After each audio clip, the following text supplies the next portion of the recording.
My wedding day had finally arrived. My name is Sophie, and I couldn't contain my happiness. After a 5-year relationship with Francois, we were finally about to take that long-awaited step. I remember waking up that morning with a mixture of excitement and nervousness that made my stomach knot. Sunlight filtered through the curtains of my childhood bedroom, where I had traditionally spent the previous night. My mother, Elise, was already up and about in the kitchen. The smell of freshly brewed coffee and warm croissants filled the house. "Sophie, darling, it's time to get up," my mother called from the first floor. I got out of bed, my heart pounding. In a few hours, I would be Madame Dupont. The thought made me smile. I headed for the bathroom to begin my preparations. The warm shower water relaxed me a little, but I couldn't help thinking of all the things that still had to be done. As I went downstairs for breakfast, I was greeted by warm smiles from my mother and my sister, Claire, who had arrived early to help me get ready. "So, bride-to-be, ready for the big day?" teased Claire. I nodded, too moved to speak. My mother hugged me, tears in her eyes. "My little girl's getting married," she murmured. "I'm so proud of you, Sophie." We spent breakfast discussing the final details. The ceremony was to take place at 2 p.m. at the town hall, followed by a reception at a charming estate on the outskirts of town. Everything had been planned and organized down to the last millimeter for months. Around 10 a.m., my best friend and best man, Marie, arrived with the hairdresser and makeup artist. The house quickly turned into chaos. Between last-minute fittings, makeup touch-ups, and advice from each, time flew by. That's when my phone rang. It was Francois. "Hello, my love," I said as I picked up the phone, my heart melting at the thought of hearing his voice. "Sophie, I think we have a problem," he said, his voice strained. My heart clenched. "What's going on?" "It's my mother, Marguerite. She arrived earlier than expected and she's not in a very good mood." I felt my stomach knot up. Marguerite, my future mother-in-law, had never really approved of our relationship. Coming from a wealthy family, she had always felt that her only son deserved better than a simple schoolteacher like me. "Don't worry," Francois reassured me. "I've got it under control. Just concentrate on getting ready. I love you." "I love you too," I replied before hanging up, a bad feeling coming over me. I tried to refocus on my preparations, but worry was eating away at me. What if Marguerite decided to spoil our day? I pushed the thought away, telling myself that even she wouldn't be capable of such a thing. Around noon, as I was putting on my dress with the help of my mother and Claire, I heard the doorbell ring. Voices rang out from the first floor, one of which I immediately recognized, Marguerite's. My heart began to race. What was she doing here? She was supposed to meet us at the town hall. "I'll go and see what's going on," said Claire as she left the room. The minutes that followed seemed interminable. I heard snatches of conversation, voices raised. Then, footsteps on the stairs. The door opened abruptly, revealing Marguerite, dressed in a smart suit, her face closed. His gaze landed on me, looking me up and down. I suddenly felt tiny in my wedding dress. "So that's it," she said sharply. "That's why my son wants to ruin his life." I was speechless, shocked by the cruelty of his words. My mother stepped in. "Madame Dupont, I will ask you to leave. This is a day of joy, don't spoil it with your bitterness." Marguerite ignored my mother, advancing toward me. "You really think you're up to the task for my Francois? A simple schoolmistress?" Tears welled up in my eyes, but I refused to let them fall. I didn't want to give him the satisfaction. Just then, Francois appeared at the door, out of breath. "Maman, that's enough," he shouted. "I told you to wait for me in the car." He approached me, taking me in his arms. "I'm sorry, my love. It won't happen again." Marguerite looked at us, a defiant gleam in her eyes. "It's not over yet," she said, before leaving the room. The silence that followed his departure was heavy. My joy was gone, replaced by anguish. How had our dream day turned out like this? Francois hugged me tightly. "Don't worry," he whispered. "Nothing will spoil our happiness. I love you, Sophie, and that's all that matters." I nodded, trying to pull myself together. But deep down, I knew this was only the beginning. Marguerite was determined, and I had a terrible feeling that our marriage was going to turn into a battlefield. After Marguerite's departure, I tried to pull myself together. Francois kissed me tenderly before going off to get ready, promising me that everything would be all right. I wanted to believe him, but I was still worried. "Come on, darling," my mother said, taking my hands. "Don't let her spoil your big day. You're beautiful, and Francois loves you. That's all that matters." I nodded, trying to regain my enthusiasm. Claire and Marie resumed preparations, adjusting my hair and makeup, which had been somewhat disturbed by the incident. Around 1:30 p.m., as we were about to leave for the town hall, I heard another noise downstairs. My heart sank. Was it Marguerite again? "I'll go and have a look," suggested Marie, descending the stairs. A few moments later, she returned, her face pale. "Sophie, I think you should come." Intrigued and worried, I followed her, careful not to wrinkle my dress. When I reached the living room, I froze. Marguerite was there, standing in the middle of the room, staring at me with an icy stare. "Ah, here comes the bride at last," she said in a shrill voice that made me shiver. I took a deep breath, trying to keep my composure. "Madame Dupont, what are you still doing here? We have to leave for the town hall." She walked towards me, her heels clicking on the parquet floor. I noticed she had a glass of champagne in her hand. Had she taken it from our reserves for the reception? "I've come to talk to you, my dear," she said, an unhealthy gleam in her eyes. Woman to woman. I felt Marie move closer to me, as if to protect me. My mother and Claire joined us, forming a bulwark around me. "Madam," my mother intervened, "this is neither the time nor the place. We must leave." Marguerite ignored her completely, her gaze riveted on me. "You know," she began, sipping her champagne, "I've always dreamed of a grand wedding for my Francois. A sumptuous reception, prestigious guests, a bride worthy of the name."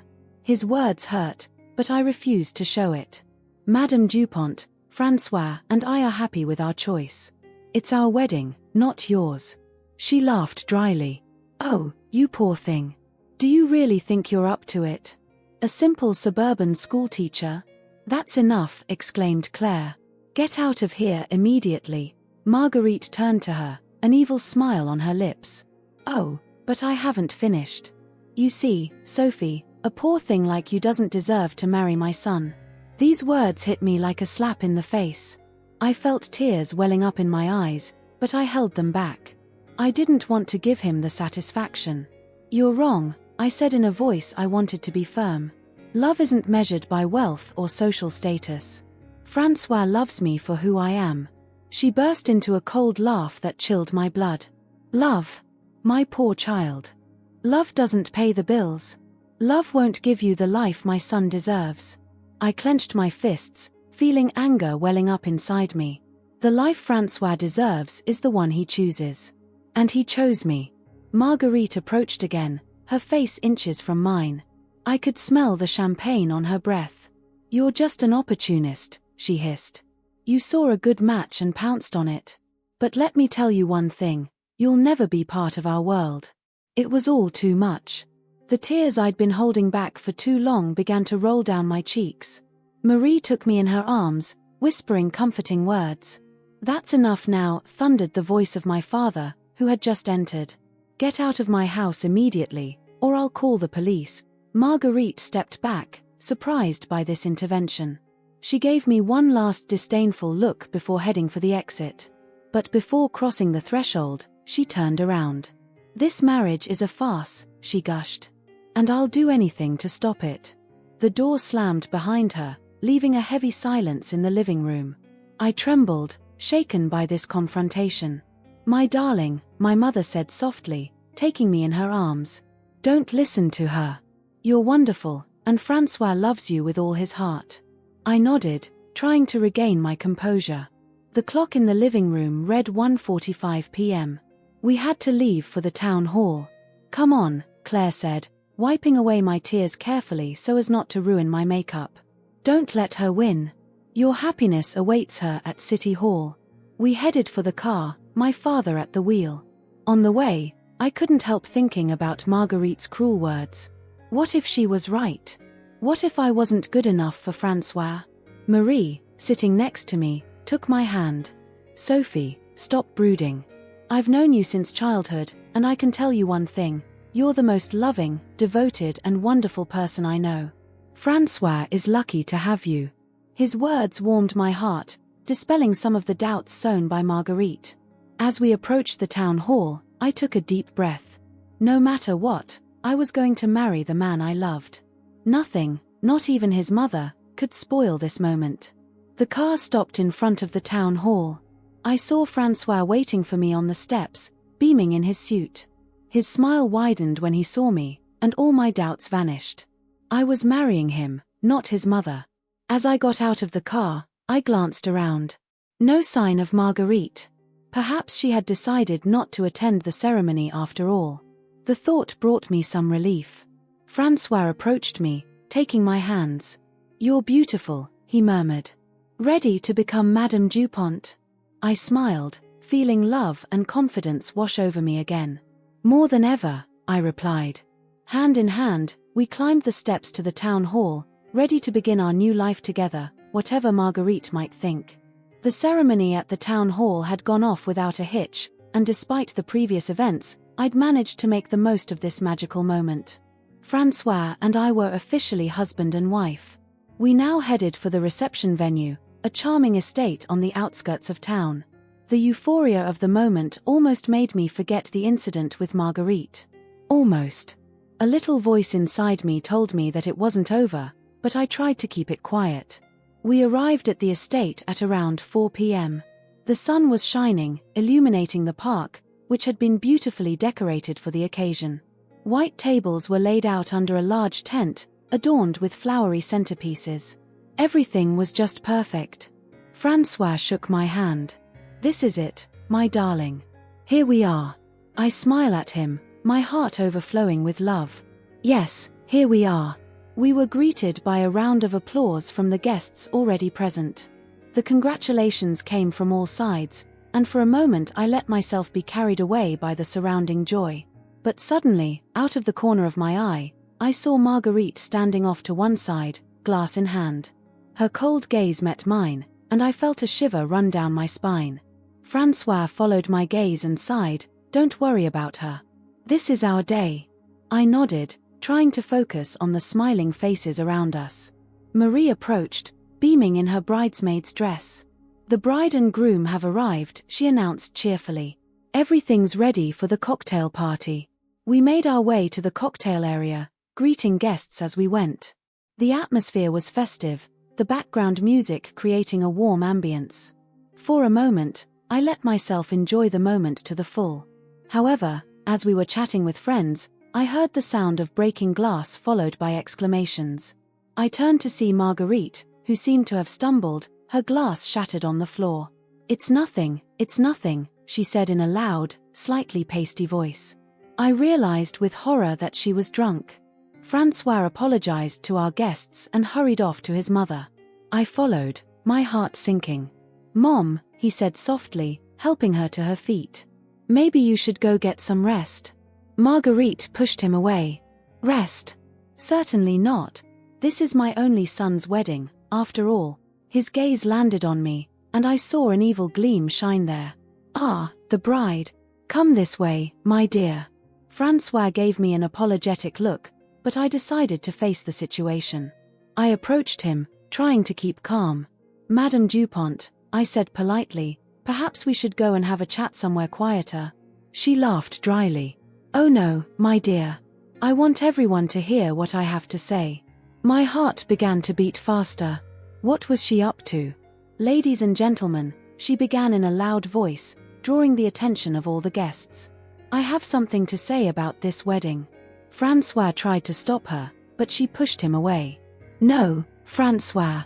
It's time everyone knew the truth." I felt panic rise up inside me. What could she possibly have to say? "That woman," she said, pointing at me, "is nothing but an opportunist. She seduced my son for his money, nothing more." A shocked murmur ran through the assembly. I froze, unable to react. "Maman, that's enough," cried Francois, but Marguerite continued. "She thinks she can fit into our world, But look at her. A simple suburban schoolteacher. She'll never measure up.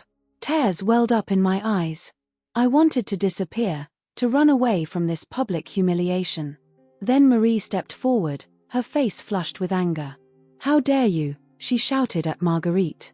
"Sophie is the most generous and loving person I know. She loves your son for who he is, not for his money." Other guests began to intervene, coming to my defense. I felt overwhelmed with emotion, grateful for their support. Marguerite, seeing that she was losing control of the situation, changed tactics. "Very well, if you all want to live in illusion, so be it. But don't come complaining when she's ruined my son's life." With that, she staggered towards the main building of the estate.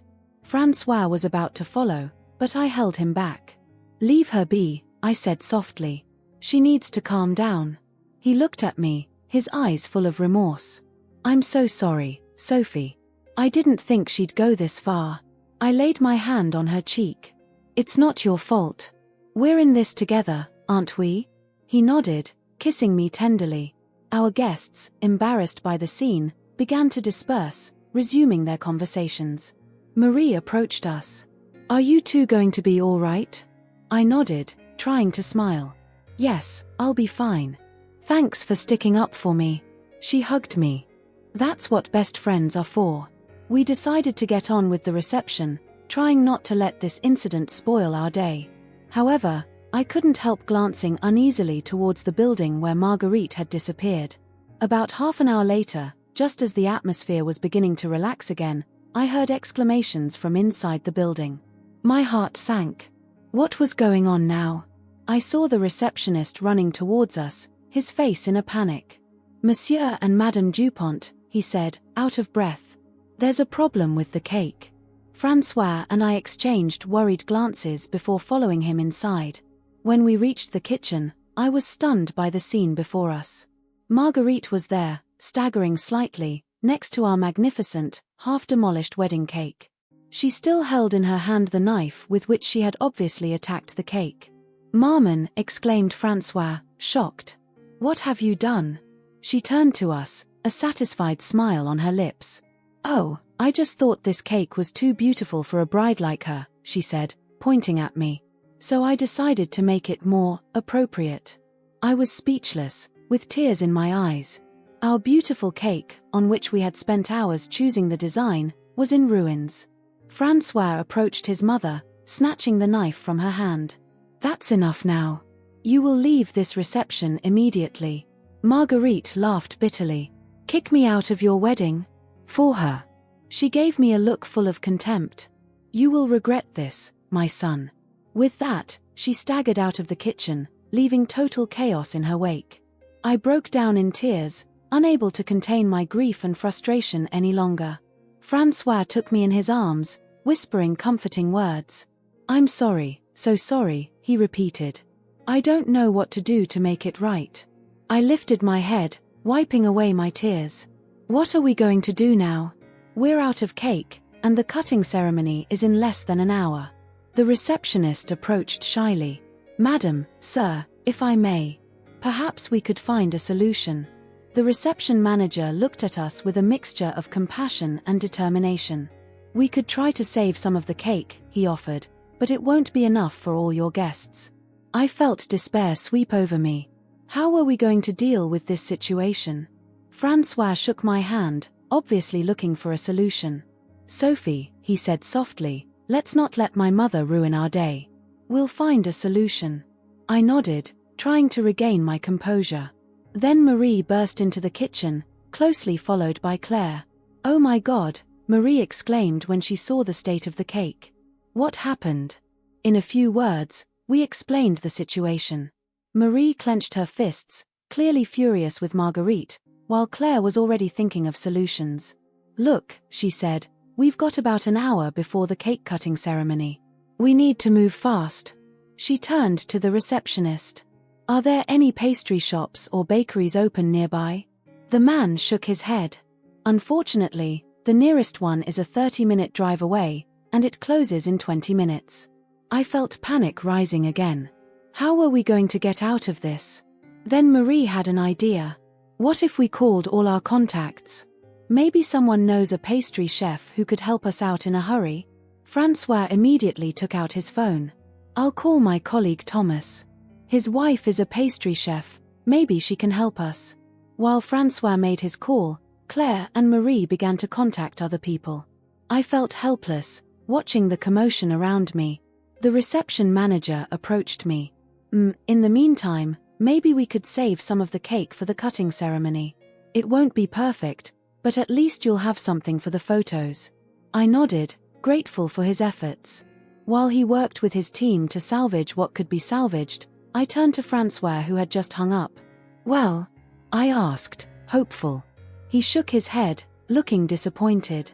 Unfortunately, Thomas's wife is away on business. But he gave me the number of another pastry chef he knows. I'll call him right away. Minutes passed, and each call ended in failure. Either the bakeries were closed, or they couldn't make a cake on such short notice. The clock was ticking, and I could feel the stress rising. What would we tell our guests? How would we explain the absence of cake? Then Claire had a crazy idea. What if we asked each of our guests to bring a dessert? We all looked at her, surprised by this unexpected suggestion. Think about it, she continued.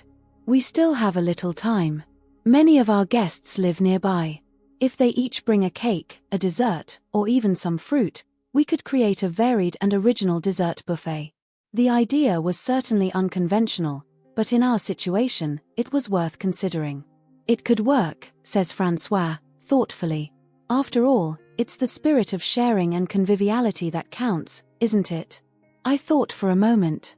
This wasn't at all what we'd planned, but in the face of adversity, this solution seemed to be our best option. All right, I said finally. Let's do this. Marie immediately pulled out her phone. I'm going to create a WhatsApp group with all the guests and explain the situation to them. While she was doing that, Francois and I were thinking about how to present things to our guests. We didn't want to mention the incident with Marguerite, so as not to create further unease. We could say that the caterer had a problem with the cake delivery, Francois suggested. And that we decided to turn this hiccup into an opportunity to share. I nodded, thinking it was a good idea. Meanwhile, the reception manager and his team had managed to save a small portion of the original cake for the cutting ceremony. Marie came back to us, her phone in her hand. It's done. I explained the situation to the guests without going into details. You should see the responses, it's incredible. Everyone's ready to help. I felt my heart warm at the outpouring of solidarity. Perhaps this misadventure was finally going to create something beautiful and unexpected. The next few minutes were a whirlwind of activity. The reception staff were reorganizing the space to accommodate the future dessert buffet. Francois and I passed among our guests to personally thank them for their understanding and help. Gradually, the desserts began to arrive. Fruit tarts, chocolate cakes, mousses, fresh fruit. The variety was impressive. Each guest seemed to have put their heart and soul into their contribution.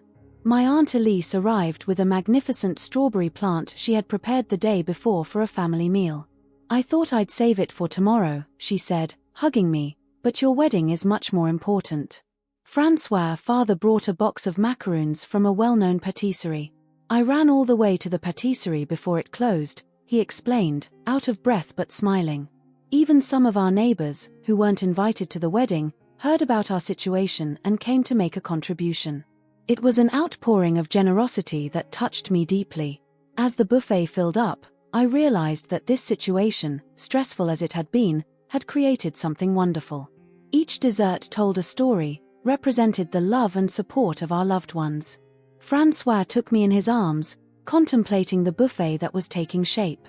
You know, he said gently, I think this improvised cake is even more beautiful than the one we ordered.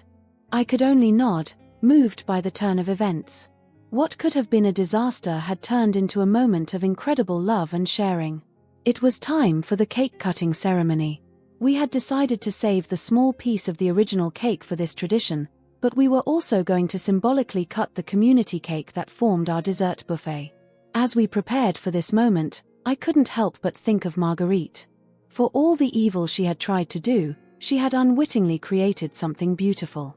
Our wedding had become a true celebration of love and community. Francois must have read my mind because he squeezed me a little tighter. "Don't think about her anymore," he murmured. "Look instead at all the love that surrounds us." He was right. As we made our way to the dessert buffet, surrounded by our smiling, loving guests, I realized we'd managed to turn a disaster into an unforgettable moment. The photographer set to work to immortalize this unique moment. Hand in hand, Francois and I approached the buffet, ready to cut this unique cake together. As the blade of the knife sank into the cake, to the applause and cheers of our guests, I knew that this moment would remain engraved in our memories forever. Not as the day the cake was destroyed, but as the day love and solidarity triumphed over adversity. After the impromptu cake-cutting ceremony, the mood at the reception was buoyant. Joy and good cheer had returned, and the cake incident seemed almost forgotten. However, deep down, I knew we weren't out of the woods yet. There was still much to be done to save the day. As the guests enjoyed the various desserts on the buffet, I slipped away for a moment to catch my breath. I made my way to a quiet corner of the garden, looking for some peace and quiet amidst all the hustle and bustle. That's when my Aunt Elise joined me, a worried look on her face. "My darling," she said softly, "how do you really feel?" I took a deep breath. "I don't know, Aunt Elise. I'm happy to have married Francois, but all this stress. It's not exactly the wedding I'd dreamed of." She took me in her arms, rocking me gently like when I was little. "I know, sweetheart. But you know what? Sometimes it's the unexpected that makes the most memorable moments." His words made me think. It was true that despite all the problems, there had been moments of pure magic today. The outpouring of solidarity from our guests was a perfect example. "You're right," I said, cracking a smile. "But I'd really like the rest of the day to go smoothly." Aunt Elise then looked mysterious. "What if I told you I might have an idea to make this day even more special?" Intrigued, I looked at her curiously. "What do you mean?" She smiles. "Do you remember those famous cakes of mine that you loved when you were little? The ones I used to make for special occasions?" I nodded, remembering with nostalgia those delicious desserts that had marked my childhood. "Well," she continued, "I still have the recipe. And I was thinking that maybe, with the help of a few people, we could make one to replace the wedding cake." My eyes lit up at the thought. "Really? But, is it possible? We don't have much time and I don't know if we have all the ingredients we need." Aunt Elise smiled confidently. "Let me take care of that. You should get back to your guests. I'll get a team together and see what we can do." Moved by her proposal, I hugged her tightly. "Thank you, Aunt Elise. You're amazing." I returned to the reception desk, my heart a little lighter. Francois quickly joined me, worried about my absence. "Are you all right, darling?" he asked, taking my hand. I quickly explained Aunt Elise's idea. Her eyes lit up with hope. "That's a great idea," he exclaimed. "What can we do to help?" I thought for a moment. Perhaps we could ask the person in charge of the reception if he could lend us the kitchen, and check with our guests to see if any would be willing to lend a hand. Francois nodded enthusiastically. We immediately set to work, discreetly talking to our closest friends to explain the plan. Marie and Claire were the first to volunteer. "Count us in," Marie said with determination. "We're going to make this cake a reality." The receptionist, touched by our story, gave us access to the kitchen without hesitation. "Use whatever you need," he assured us. While Aunt Elise orchestrated operations in the kitchen, Francois and I continued our role as hosts, making sure our guests had a good time. From time to time, we glanced into the kitchen, where we could see frenetic activity. The hours passed, and the excitement mounted. The guests, informed of the surprise in the making, waited impatiently. The atmosphere was electric, full of anticipation. Finally, around 10 p.m., Aunt Elise came out of the kitchen, looking tired but radiant. She winked at me discreetly, signaling that everything was ready. With my heart pounding, I took the microphone to address our guests.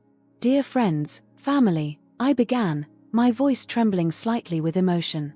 "Francois and I would like to thank you from the bottom of our hearts for your presence today, and especially for your support in the face of the unforeseen circumstances we have encountered." A murmur of approval went through the assembly. "But," I continued, "thanks to the love and generosity of some of you, we have a little surprise." With that, the kitchen doors opened, and Aunt Elise, followed by Marie, Claire and a few others, made her entrance, pushing a cart on which sat a magnificent three-tiered cake. The room erupted in exclamations of surprise and admiration. The cake was superb, decorated with sugar flowers and ribbons of icing in our wedding colors. Francois joined me, tears in his eyes. "It's incredible," he murmured. Aunt Elise approached us, a big smile on her face. "It may not be a traditional wedding cake," she said, "but it's made with all the love of your family and friends." Overcome with emotion, I hugged Aunt Elise, unable to utter a word. Francois did the same, warmly thanking everyone involved in the surprise. We then proceeded to a second cake-cutting ceremony, this time with our real wedding cake. The guests applauded and cheered as we cut the first slice together. The taste was exactly as I remembered it from childhood, sweet, comforting, with a hint of cinnamon that recalled family Sundays. Each bite seemed to tell a story of the love and support that surrounded us. As the evening wore on, I couldn't help but think what an emotional rollercoaster the day had been. From moments of despair to moments of pure joy, we'd been through it all. Francois took me aside for a moment, leading me onto the dance floor for a slow dance. "You know," he says softly in my ear, "I think this wedding is a reflection of what our life together will be like. There will be ups and downs, difficult times, but as long as we stay united and surrounded by the people who love us, we can get through anything." His words touched me deeply. He was right. This day, despite all its challenges, had shown us the strength of our love and the unconditional support of our loved ones. As we danced, entwined in the middle of the dance floor, I thought back to all the events of the day. Marguerite's behavior, the destruction of the cake, the panic that had followed. It all seemed so long ago. What remained was love. Francois' love, of course, but also the love of our family and friends. The love that had transformed a catastrophe into a magical, unforgettable moment. I realized then that this wedding, with all its twists and turns, was ultimately far more beautiful and meaningful than the one I'd imagined. It represented our story perfectly, imperfect, full of surprises, but deeply authentic and full of love. As the music stopped, Francois looked me in the eye. "I love you, Madame Dupont," he murmured with a smile. "I love you too, Monsieur Dupont," I replied, my heart overflowing with happiness. And as we embraced, surrounded by our applauding guests, I knew that whatever the future held, we'd be ready to face it together. The evening was in full swing, and despite the tumultuous events of the day, the mood was festive. Francois and I were dancing, laughing, and enjoying every moment with our guests. However, there was still one shadow hanging over our happiness: Marguerite. We hadn't seen her since the cake incident, and her absence was both a relief and a source of concern. While chatting with a group of friends, I saw Francois discreetly walk away, his phone in his hand. His serious expression immediately alerted me. I apologized to my interlocutors and followed him away from the crowd. "What's going on?" I asked softly, placing my hand on his arm. Francois sighed deeply. "It was my father," he said, putting his phone away. "He found my mother." My heart clenched. "Oh, and how is she?" She's not in her right mind," Francois replied, visibly embarrassed. "Apparently, she continued drinking after she left the reception. My father found her in a bar not far from here." I didn't know what to say. On the one hand, I was relieved that Marguerite was safe, but on the other, I couldn't help feeling a pang of anger for everything she'd put us through. Francois looked at me, tormented. "Sophie, I think I should go and see her." These words hit me like a punch. "What? Now?" "But it's our wedding, Francois." He took my hands in his. "I know, my love. Believe me, I hate the idea of leaving, even for a moment. But she's my mother. Despite everything she's done, I can't abandon her in this state." I felt tears welling up in my eyes. Part of me wanted to scream, to protest, to tell him to stay. But I knew deep down that this was one of the qualities I loved most in Francois, his compassion, even towards those who perhaps didn't deserve it. I understand, I said finally, my throat tight. Go ahead. But promise me you'll come back soon. He kissed me tenderly. I promise. I'll be back before you know it. As Francois walked away, I felt a wave of loneliness sweep over me. How was I going to explain his absence to our guests? What should I do in the meantime? It was then that Marie appeared at my side, as if she'd sensed my distress.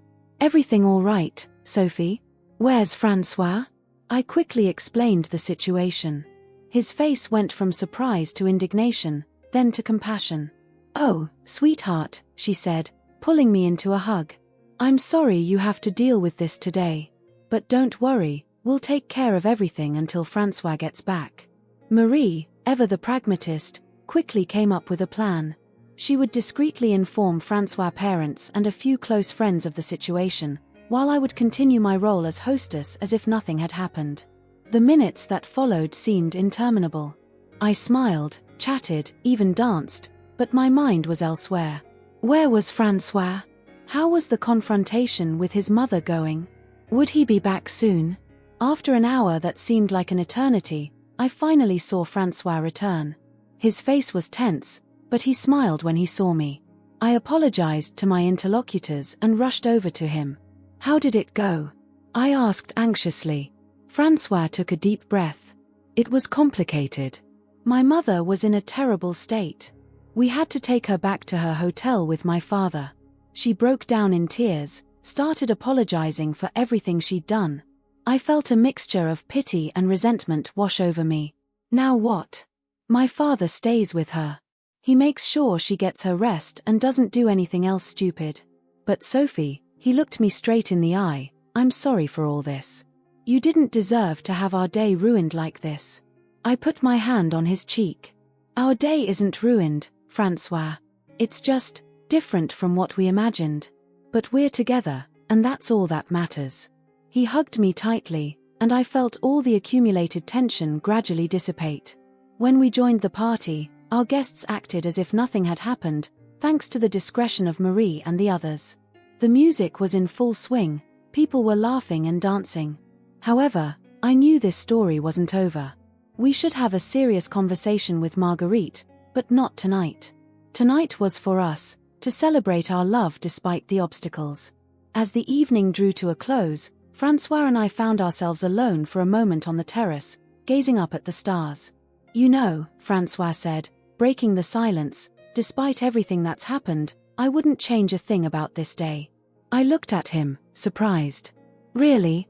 Not even your mother's behavior? He shook his head. Of course, I wish she hadn't done all that. But look at everything that came of it, the solidarity of our guests, your aunt's surprise cake. It all showed just how much love we're surrounded by. His words touched me deeply. He was right. Despite the difficulties, this day had been filled with moments of pure magic. Besides, he added with a mischievous grin, it'll make quite a story to tell our kids one day. I burst out laughing, already imagining the scene. Oh yes, I can see it now. Kids, let me tell you how your grandmother tried to sabotage our wedding. We laughed together, and in that moment of complicity, I knew that whatever the future held, we'd be able to face it together. The party ended late into the night. With the last of our guests gone, Francois and I finally found ourselves alone in our hotel room. Madame Dupont, said Francois, taking me in his arms, are you ready for our new life? I smile, tired but happy. More than ever, Monsieur Dupont. As we drifted off to sleep, snuggled together, I thought back to that crazy day. It certainly hadn't been perfect, but it had been genuine, filled with love, challenges overcome together, and unforgettable moments. And somehow I knew that this was exactly how our marriage was meant to be, a reflection of real life, with its ups and downs, but always filled with love and mutual support. Tomorrow would be a new day, our first as a married couple. We'd still have challenges to face, especially with Marguerite. But for now, in Francois' arms, I felt ready to face anything. Our story was just beginning, and despite the obstacles, I couldn't wait to find out what the future had in store for us. The next morning, I woke up in Francois' arms, memories of the day before flooding into my mind. Our marriage had been an emotional roller coaster, but we'd survived. More than that, we'd emerged stronger. As we ate breakfast in the hotel room, enjoying our first moments as husband and wife, my phone rang. It was Marie. "Sophie," she said hesitantly, "I know this is your first morning as a married couple, but there's something you need to know." My heart sank. What else could have happened? "Marguerite is at the hotel reception," Marie continued.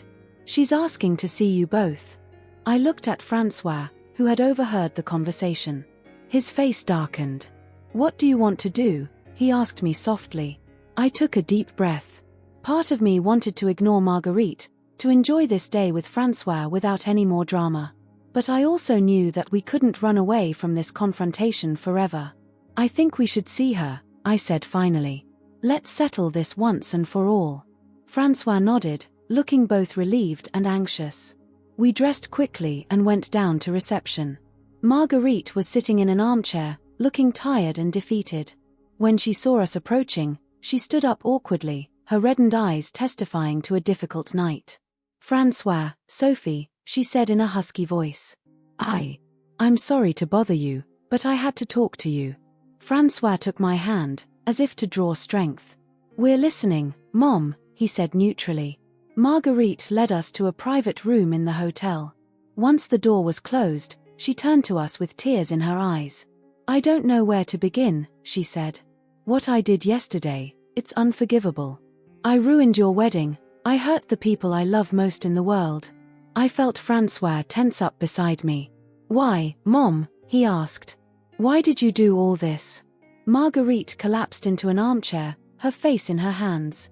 "I was afraid," she murmured. "Afraid of losing you, Francois. Afraid that this new life would take you away from me." I remained silent, observing this exchange between mother and son. This was their moment, and I knew Francois needed these answers. "Lose me?" repeated Francois, incredulous. "Mom, I'm getting married, I'm not disappearing from your life." Marguerite looked up at him. "I know, it's ridiculous. But since your father died, you're all I have left. The idea of you starting a new life, one where I might not fit in anymore, it freaked me out." I felt my heart clench. Behind the haughty, contemptuous facade lay a broken woman, terrified of losing her son. And then, Marguerite continued, looking at me, "There was Sophie.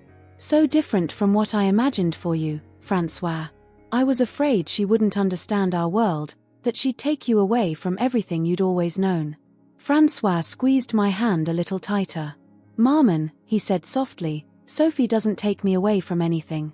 She enriches my life. She makes me better." These words touched me deeply. Despite everything that had happened, Francois' love was unshakable. Marguerite looked at us in turn, tears running freely down her cheeks. "I see it now," she said. "I see how much you love each other. And my fear, my selfishness, almost destroyed everything." She stood up, approaching us. "I know a simple apology won't be enough. What I've done is inexcusable. But I want you to know that I am deeply, sincerely sorry. I'd like a chance to make up for my mistakes, to be a part of your life if you still want me." The silence that followed was heavy. I looked at Francois, knowing that the decision was largely his. His face reflected a mixture of pain and anger, but also compassion. Finally, he spoke up. "Mom, what you did hurt us deeply. You tried to sabotage the happiest day of our lives. It won't go away overnight." Marguerite lowered her eyes, seeming to accept the sentence. "But," continued Francois, "you're still my mother. And I believe in the possibility of forgiving, of rebuilding. It will take time, a lot of time. And it will take real effort on your part." I decided to intervene. "Marguerite," I said gently, "I know we got off on the wrong foot. But I love your son, and I want him to be happy. That includes having a healthy relationship with his mother. I'm willing to try if you are too." Marguerite's eyes widened in surprise at my opening. "Really?" she murmured. "After all I've done?" I nodded. "It won't be easy. There will be hard times, doubts. But I believe it will be worth it. For Francois, for our future family." Marguerite hesitantly approached me. Then, in a gesture that surprised me, she took me in her arms. "Thank you," she whispered. "Thank you for giving me a chance. I promise I'll do my best to be the mother-in-law you deserve." When she stepped back, I saw a new gleam in her eyes. A glimmer of hope, of determination. Francois looked at us, moved. "We all have a long way to go," he said. "But I think this is a good start." We spent the next hour talking, laying the foundations for this new relationship. It was agreed that Marguerite would begin therapy to work on her fears of abandonment and her alcohol problems. We, for our part, agreed to include her more fully in our lives, provided she respected our limits. When we finally left the salon, the atmosphere was different. Lighter, more hopeful. Of course, we knew it wouldn't always be easy. There would be ups and downs, moments of doubt. But we were willing to try. As we went back up to our room, Francois took me in his arms. "You're extraordinary," he told me. "Your ability to forgive, to see the best in people, it's one of the reasons I love you so much." I smile, moved by his words. "Our marriage began in chaos," I say. "But look where we are now. We've survived it all, together. I think that proves we can overcome anything." Francois kissed me tenderly. "You're right. This is just the beginning of our adventure, Madame Dupont. And I can't wait to see what the future holds." As we prepared to leave the hotel for our honeymoon, I couldn't help smiling. Our wedding had been far from perfect. It had been chaotic, stressful, full of unexpected twists and turns. But in a way, that made it all the more special. For in the midst of the chaos, our love had shone even brighter. And as we climbed into the car that would take us to our new life, I knew that whatever the future held, we'd be ready for it. Together, as husband and wife, ready to write the next chapter of our story.